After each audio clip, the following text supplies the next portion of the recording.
Hello everyone, good morning all of you. कैसे हैं आप सब? आई होप सब अच्छे होंगे और आपकी स्टडी भी बहुत अच्छी चल रही होगी। और मैं भी बड़ी एक्साइटेड होकर अपनी स्टडी को कर रही हूँ। और सुबह के टाइम तो बेटे की क्लास चल रही होती है, तो उस बीच मैंने जब ब्रेक होता है तो मैंने एक घंटे की स्टडी कर ली थी।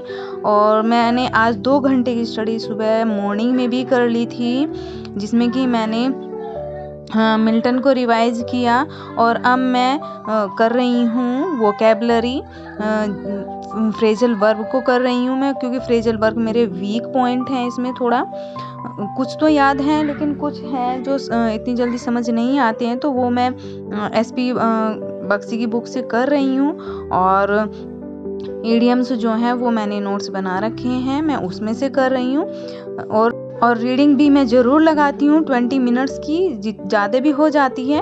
सो मैं रीडिंग ज़रूर लगाती हूँ, क्योंकि बेटी की ऑनलाइन क्लास चल रही है। सो इस वजह से इतना मॉर्निंग में अब टाइम नहीं लग पाता है। अगर ये स्कूल में चली जाती है तो मेरे पास 12:30 बजे तक का टाइम होता है, 10:30 से 12:30 बजे तक का टाइम होता है। लेकिन अब ये घर में ही रह रही है, यहाँ दिल्ली में पॉल्यूशन की वजह से छुट्टी पड़ी हुई है।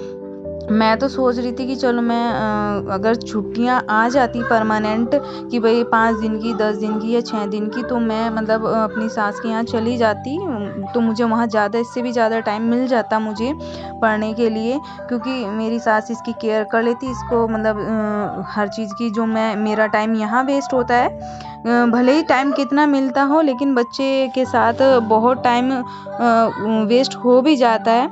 सो इस वजह से मैं सोची थी अगर छुट्टियां परमानेंट पड़ भी जाती तो मैं चली जाती, वहाँ मेरा बहुत अच्छे से टाइम यूटिलाइज हो जाता। क्योंकि पढ़ाई के लिए मेरी सास बहुत एक्टिव है। वो सोचती है कि चलो आ जाएगा इसका नंबर।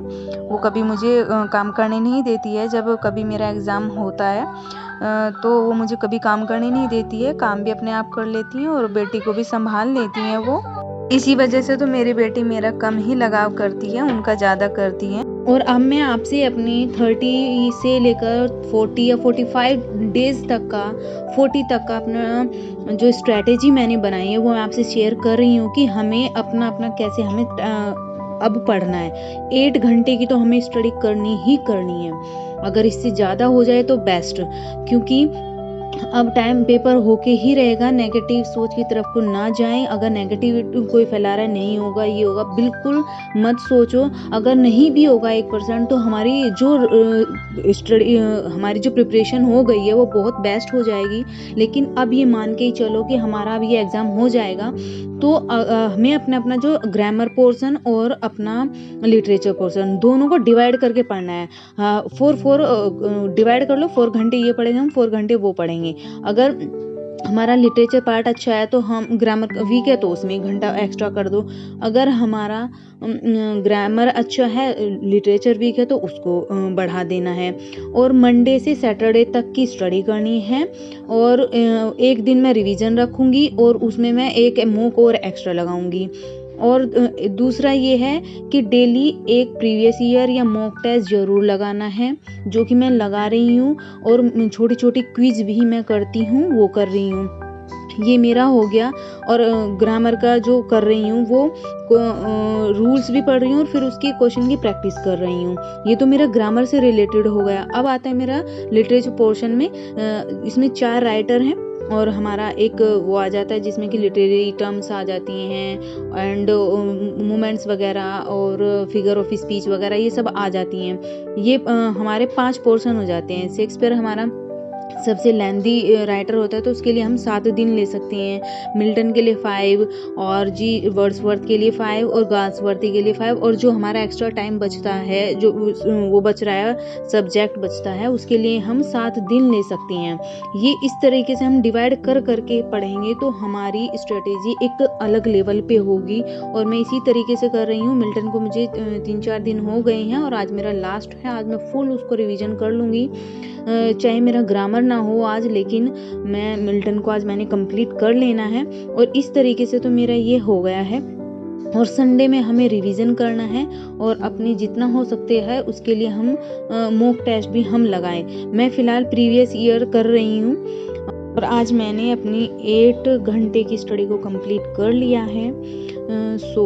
मैं डेली 8 घंटे की स्टडी ही करूँगी। हो सकता है उसको बढ़ा दूँ, लेकिन इतना तो शायद नहीं बढ़ पाएंगे, लेकिन मैं कोशिश कर रही हूँ। मेरी तो 40 डेज़ स्ट्रैटेजी ये है, और आप भी अपने सिलेबस को डिवाइड कर करके ही पढ़ें तो अच्छे से हम कवर कर लेंगे। टाइम कम नहीं है, हमारे टाइम बहुत ज़्यादा सही है हमारे पास। अब उसके लिए मत सोचो कि अब हम क्या करें, एंजाइटी में मत रहो, खुश होके जितना टाइम है अच्छे से रिवाइज करो। मल्टीपल रिवाइज, एक ही सोर्स रखो, मल्टीपल उसी को ही करो। मेरे पास यूथ की है और एसपी अरोरा की है, एसके अरोरा की है। इन दो से मैं ही रिवाइज करती हूँ। दोनों में सेम सही है, बस थोड़ा सा अपने मन की संतुष्टि के लिए दोनों को एक बार में रिवाइज कर लेती हूँ, तो उसमें टाइम लग जाता है। लेकिन ज़्यादा सोर्स की तरफ तो मत जाना।